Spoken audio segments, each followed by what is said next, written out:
ہیں کہ عمران خان نہ صرف 5 سال پورے کریں گے بلکہ آئندہ الیکشن میں پی ٹی آئی 2018 سے بھی زیادہ نشستیں حاصل کرے گی۔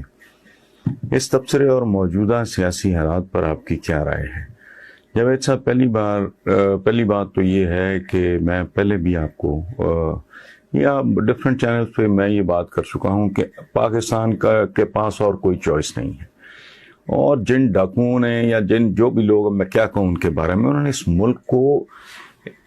ملک کو اگر آپ ایک جسم سمجھیں، اس میں مسام ہیں، جتنے مسام ہیں پاکستان کے جسم میں،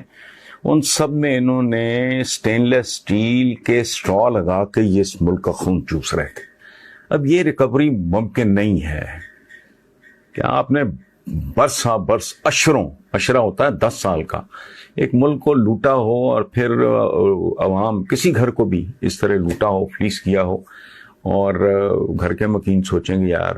اب تو چونکہ سربراہ بدل گیا ہے تو کچھ ہو جائے۔ تو سربراہ دیانتدار ہو سکتا ہے، محنتی ہو سکتا ہے، کمیٹڈ ہو سکتا ہے، وہ جادوگر تو نہیں ہوتا۔ سو میرا کنسیڈرڈ اوپینین ہے کہ اگر رب العالمین کو پاکستان اور پاکستان کے عوام پہ رحم آ گیا ہے تو اس کا صرف ایک، وہ لوگوں کے شعور میں اضافہ کرے گا۔ سے لوگوں کو رب العالمین کو رحم آ جائے، پہلی شرط، لوگوں کے شعور میں تھوڑا اضافہ ہو جائے، دوسری شرط، تیسرا یہ کہ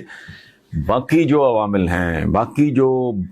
بااثر قوتیں ہیں، ان کو پتہ چل جائے گا یار رائٹ ڈائریکشن میں۔ اور میں گھر بیٹھے یہاں بیسمنٹ میں گوشہ نشین آدمی،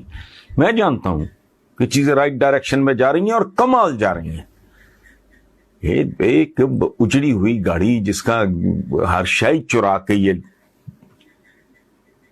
وارداتی لے گئے تھے، کوئی شے انہوں نے چھوڑی نہیں تھی، اب اس کو بریکیں بھی لگ گئی ہیں، اب اس کو سٹیئرنگ بھی مل گیا ہے، اب اس کا ایکسلریٹر بھی ٹھیک ہو گیا، اب اس کا انجن بھی ٹھیک کام کر رہا ہے، اس میں فیول بھی ڈالا جا رہا ہے، ٹھیک ہو جائے گا انشاءاللہ۔ اور میں مظہر صاحب